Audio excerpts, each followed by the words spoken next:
Bonjour chers élèves et bienvenue dans la suite du cours IG du baccalauréat 2021, option sciences maths, session normale.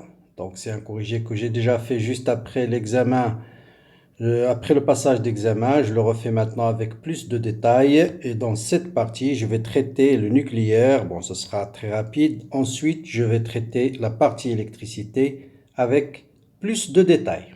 Bien. Comme d'habitude, donc le nucléaire, voilà, le but c'était étudier la stabilité et la réaction de fission. Voilà l'objectif de nucléaire. On vous donne la masse de la particule alpha, la masse du beryllium, la masse du lithium, l'énergie de liaison de la particule alpha. On vous donne une unité de masse atomique en mégaélectronvolts, la masse du neutron en unité de masse atomique et la masse du proton. On va utiliser ce diagramme de Segre. Donc il représente le nombre de neutrons ici en fonction de Z. Et ça permet, donc là vous allez voir, c'est juste une très petite partie de ce diagramme qui montre en quelque sorte en fait la stabilité des noyaux. Donc les noyaux stables correspondent aux cases grisées, en fait, ce qui se trouve sur pratiquement la première bisectrice. Hein. Ça c'est ce qu'on appelle les noyaux stables. Bon, on prend par exemple le brome 5,10, vous voyez, se trouve là. Voilà, 5, Z égale à 5, N égale à 5, vous voyez bien, c'est un noyau stable, hein, au hasard. Le lithium, Li3,6, donc voilà, il se trouve là, donc c'est un noyau stable. Et Z égale à 3 et N égale à 3.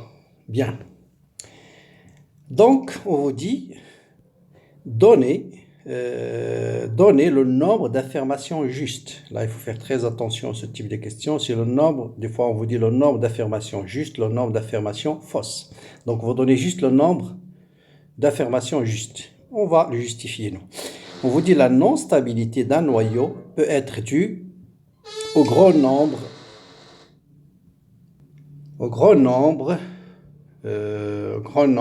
de nucléons qu'il contient.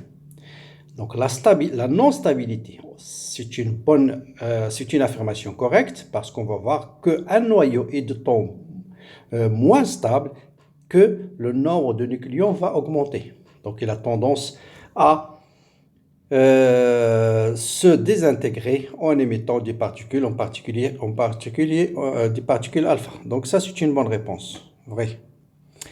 La stabilité d'un noyau peut être due au grand nombre de neutrons. Vous voyez, c'est l'inverse de l'affirmation A. Donc, bien sûr, si l'affirmation A est vraie, l'affirmation B elle est fausse. Les isotopes d'un même élément se trouvent sur la même ligne. Bon, ce qu'on entend par ligne, c'est ça. Donc, voilà une ligne. Une ligne, c'est ça. Est-ce que les isotopes se trouvent sur la même ligne? Donc, une même ligne correspond à quoi? Correspond à n égale une constante. Donc, sur une ligne se trouvent les éléments qui ont un même nombre de neutrons. Donc, c'est une fausse réponse. Les isotopes se trouvent sur la même colonne. Prenez cette colonne par exemple. Vous avez deux isotopes. Vous avez le carbone 6. N égale à 6, ça veut dire A égale à 12. Donc, carbone 6, 12. C'est cette case-là. Carbone 6, 12. Mais vous avez aussi cet élément-là qui est le carbone 6, 13. Donc, les deux sont des isotopes. Les noyaux B5,10, C6,14, C5,12 sont des radioactifs alpha. Donc, la radioactivité des noyaux de faible numéro atomique, bien sûr, c'est pas alpha, c'est plutôt bêta plus le plus souvent. Donc, d'autant plus que vous voyez bien que B5,10 il se trouve sur le diagramme de Serge. Donc, vous avez une case grise pour le B5,10. Voilà, c'est cette case-là. Donc, c'est un noyau qui est stable. Donc, celui-là, il est stable. Il n'est même pas radioactif. Donc, c'est une fausse réponse. Voilà. Donc, j'ai combien? J'ai...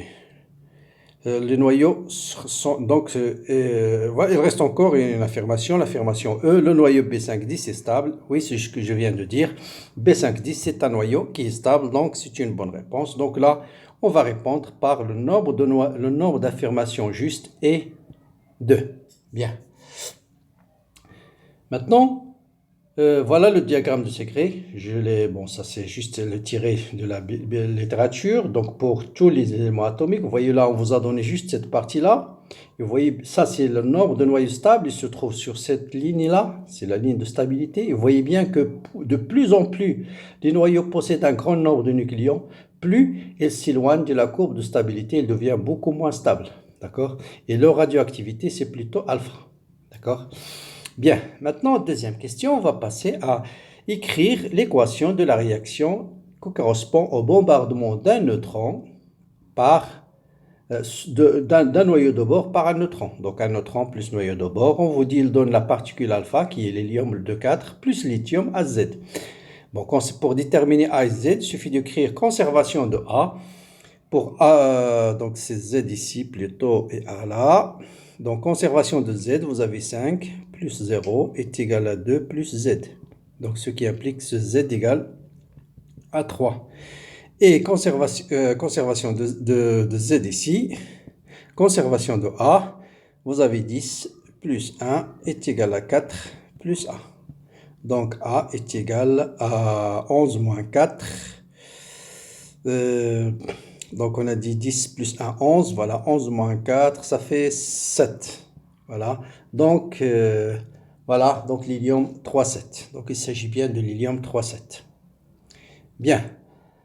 Question suivante, comparer la stabilité de la particule alpha avec l'hélium AZ, c'est-à-dire 3,7.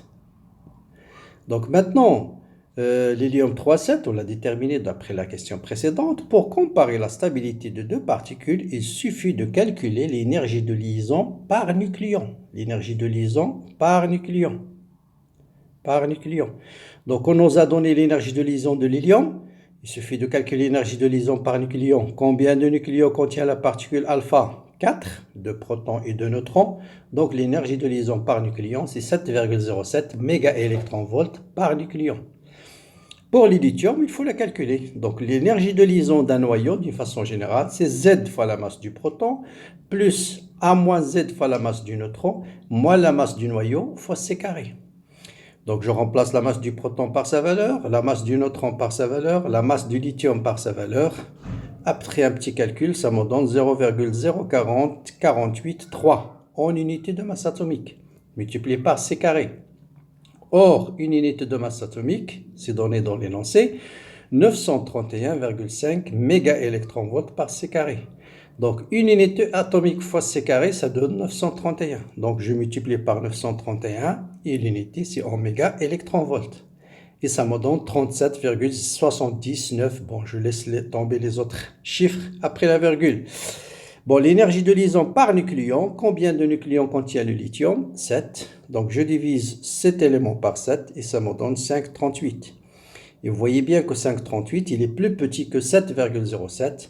Donc, la particule alpha, comparée à la stabilité, donc la particule alpha est plus stable que le lithium 3,7. D'accord? Donc voilà pour cette question. Dernière question là aussi, c'est une question vraiment juste de calcul, ni plus ni moins. Calculer au mégaélectronvolts l'énergie libérée par la fission d'un noyau de bord. Donc le noyau de bord plus le neutron donne l'hélium de 4 plus lithium 3,7. Donc l'énergie libérée, c'est delta de M fois C carré. Donc le défaut de masse de cette réaction, c'est la masse de l'hélium plus la masse du lithium moins la masse du neutron moins la masse du bord. On vous a donné tout ça dans l'application numérique. Je trouve 0,0492 unités de masse atomique multiplié par C carré, comme d'habitude. Une unité de masse atomique fois C carré, c'est 931,5 mégaélectronvolts. Donc je multiplie ça par 931 et ça me donne 3. L'énergie libérée par cette réaction, c'est 3,81 mégaélectronvolts. Donc voilà pour le nucléaire. Bon, je pense très classique, c'est juste question de calcul.